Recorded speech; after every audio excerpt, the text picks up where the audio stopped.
Sí, lo primero que hay que tener claro es que el punto de partida, porque hoy claramente estamos en una profunda recesión, como tú decías, por la pandemia, pero hacia febrero, digamos, antes del 13 de marzo, que fue el día en que apareció el primer caso de coronavirus en el Uruguay, la economía uruguaya también estaba en recesión. O sea, ya había sucedido dos trimestres seguidos de caídas de la actividad económica y se venía arrastrando desde fines del 2014, 5 años de estancamiento productivo. Eso es muy importante tenerlo claro, porque no es que la erupción del coronavirus en Uruguay agarra una economía sólida y en crecimiento, sino todo lo contrario, agarra una economía débil, sin crecimiento, con caída de 4 años consecutivos de la inversión productiva, con caída del empleo, 60.000 puestos de trabajo se habían perdido entre diciembre del 2014 y diciembre del 2019, o sea, de vuelta. Y ahora, ni que hablar todo lo que se le suma, ¿no? Pero ya previo al estallido del coronavirus, la caída de los puestos de trabajo era muy fuerte.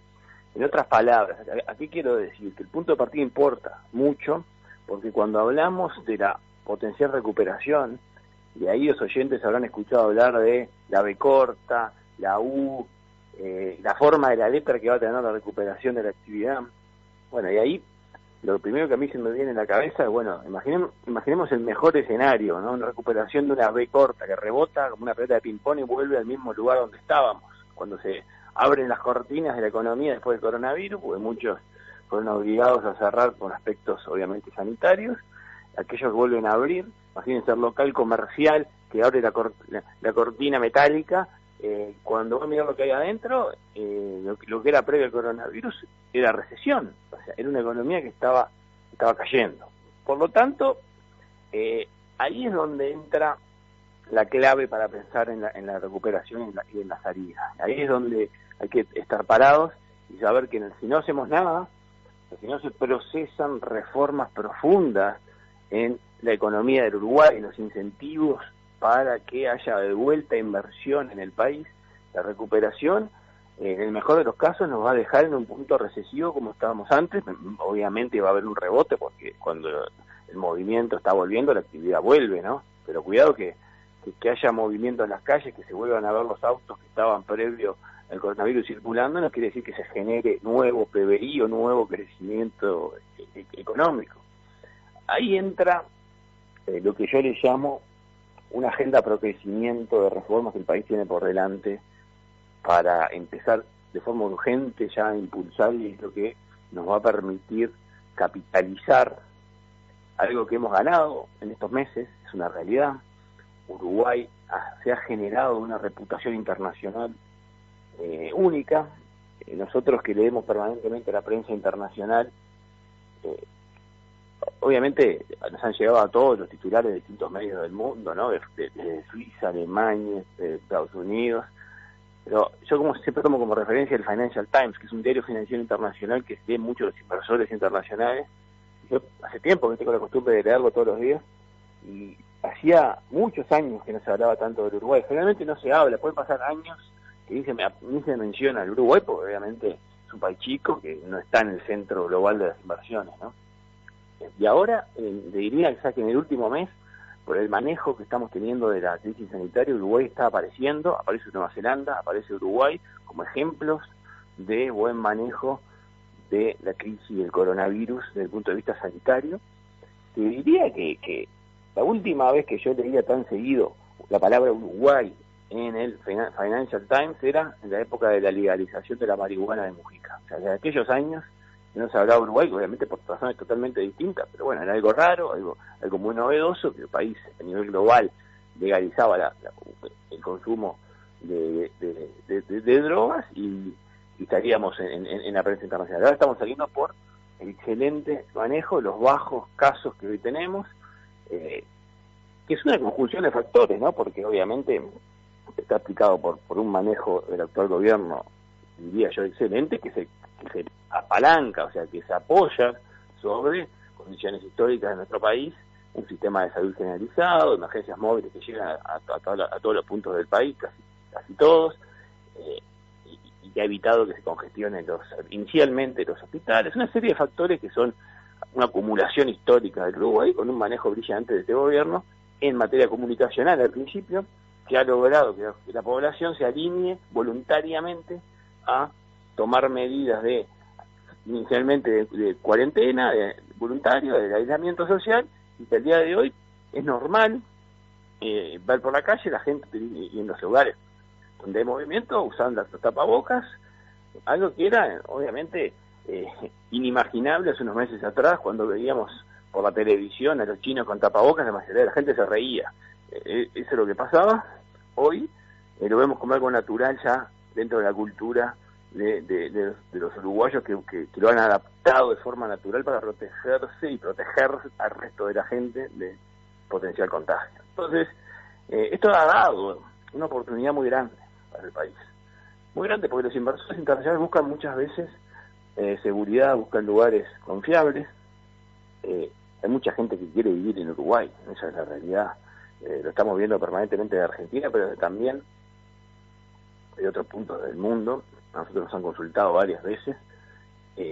Están llegando argentinos que vienen a vivir en Uruguay quedan muy felices y fascinados con nuestro país. La realidad es que valoran mucho más a los extranjeros que nosotros mismos lo que tenemos, ¿no? Eso es algo general que nos sucede, pero el punto al que quiero llegar, porque quiero volver a la pregunta inicial de cómo va a ser la recuperación de esta crisis que estamos viviendo, sanitaria y ya económica, es que tiene que venir de la mano de una serie de reformas que permitan capitalizar este interés de los inversores para invertir en el Uruguay. Para ello, la única receta existente que hay es que haya rentabilidad para la inversión. Nadie invierte para perder plata, eso hay que tenerlo claro. Y en los últimos años el Uruguay se ha caracterizado por tener una suba tan importante de costos para producir en todos los sectores, que ya estos costos, que son generales, entre ellos uno de los costos son los costos laborales, pero no es el único ni el principal obstáculo, se han chupado toda la rentabilidad de cualquier tipo de inversión, desde un kiosco hasta una mega inversión.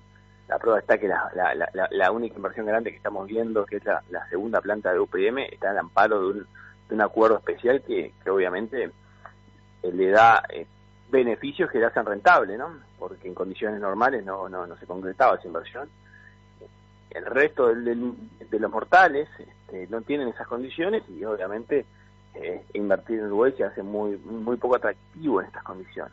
Por lo tanto, ahí está la agenda. Y ahí está Ceres, que es un centro de estudio de políticas públicas, tiene como cometido y misión impulsar, analizar, debatir, transmitirle a la gente común la importancia de determinadas políticas públicas que tiene por delante el país para poder retomar el crecimiento económico, el desarrollo, sostener y intentar seguir mejorando la calidad de vida de la gente, algo que hoy está complicadísimo, por decirlo de alguna forma, dadas las condiciones que estamos viviendo.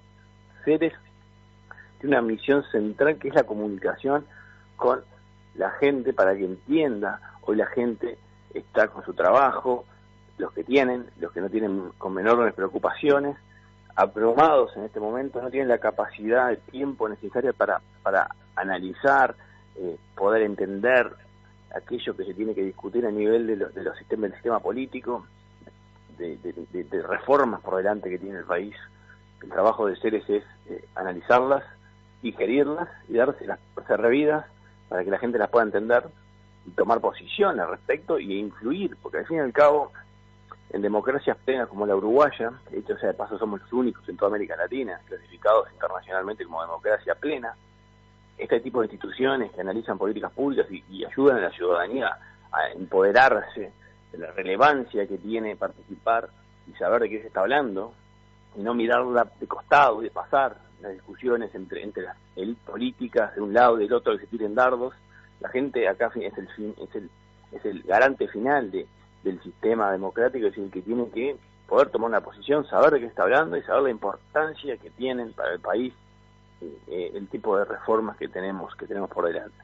Repito, ahí está Ceres, ese es el principal motivo por el cual después de 7 años yo estuve en actividades privadas, en consultoría privada, en la academia.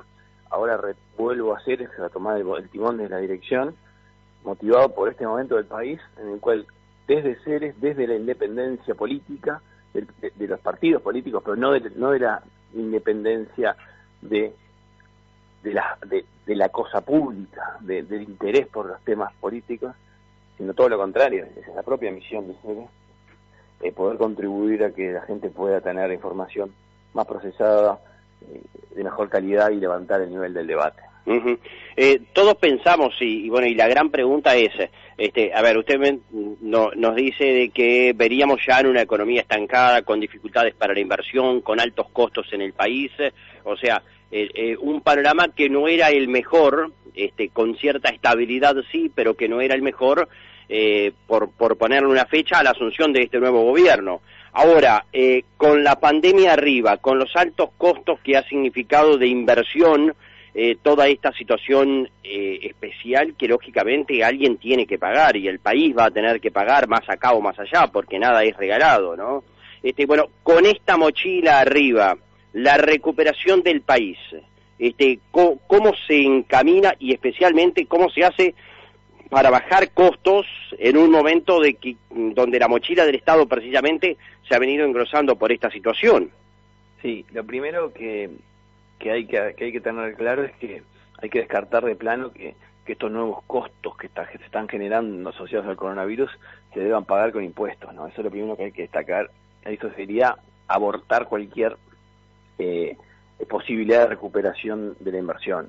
Uruguay está en un nivel impositivo muy elevado, hace tiempo ya no admite mayores impuestos, ningún tipo de impuesto, y hoy sería totalmente contraproducente aumentar los impuestos. Los gastos de la deuda del coronavirus se están pagando con deuda, mayor deuda para el país. Así se hace a nivel internacional en los países que tienen acceso a la deuda, países avanzados, otros países de América Latina. No es el caso de Argentina, que nadie le quiere prestar plata, porque al fin y al cabo esto es tan simple como que hay alguien que le quiere prestar plata a un país, y si el país no le paga recurrentemente a los que le prestan la plata, como es Argentina, nadie hoy le quiere prestar, pero tiene un problema gigantesco, está en una crisis enorme, que es muy difícil poder predecir dónde va a terminar Argentina en este momento, pero no es el caso nuestro, que tenemos capacidad de que nos presten organismos multilaterales, como ya lo han hecho en estos meses, que nos presten los mercados internacionales, como todavía no se ha utilizado, pero está la posibilidad de que Uruguay salga a emitir bonos y que le presten los mercados internacionales. También está la posibilidad de que le presten ahorristas internos uruguayos, que están dispuestos a prestarle al gobierno a tasas relativamente bajas. Uruguay hoy tiene facilidad de acceso al financiamiento para poder pagar los gastos generados por el coronavirus, que son muchos, tanto desde el punto de vista del sistema de salud, que se ha tenido que reforzar, como asistencia a los más vulnerables, y como también a las empresas, que se hizo todo lo posible para que se cortara la cadena de pagos. Todo eso es mucha plata, hay que pagarla de alguna forma. Uruguay no tiene recursos excedentarios para pagar, porque algo tiene un déficit. Sí, y todo eso tiene un costo también, un costo financiero, ¿no? Tiene un alto costo que lo vamos a tener que pagar. La deuda también tiene un costo, porque hay que empezar a pagar también en un momento, y Uruguay ya tenía de partida una deuda muy elevada.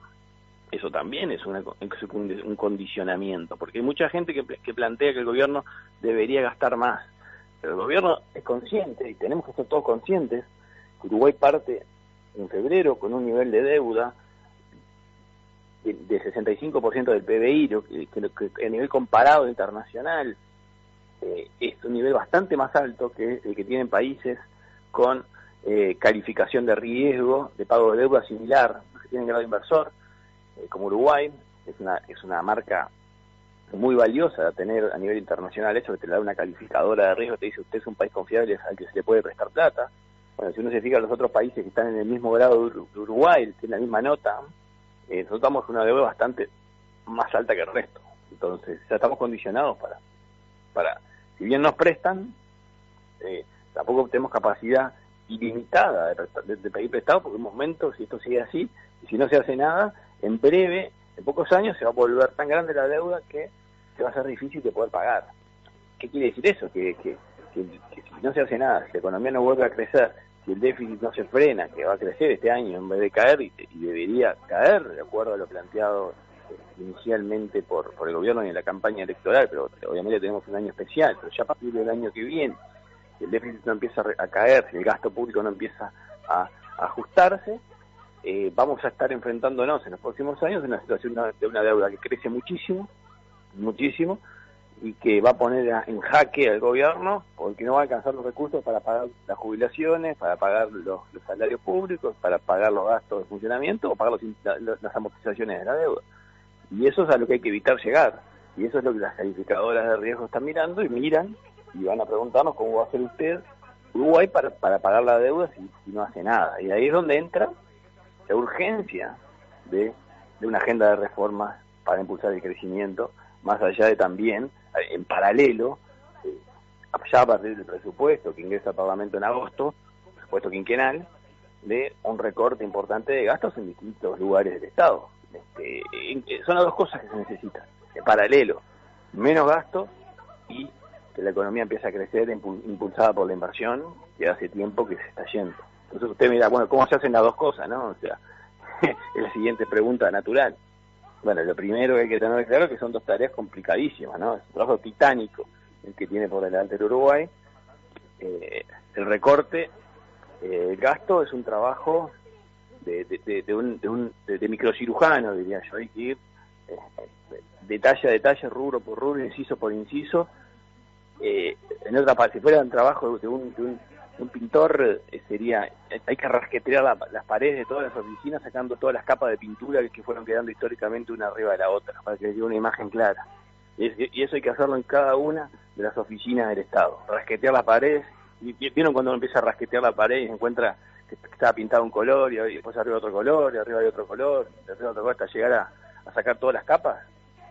Bueno, esa imagen es la que hay que hacer, la que va a hacer, probablemente, intentará hacer, pero no hay más remedio, el actual gobierno.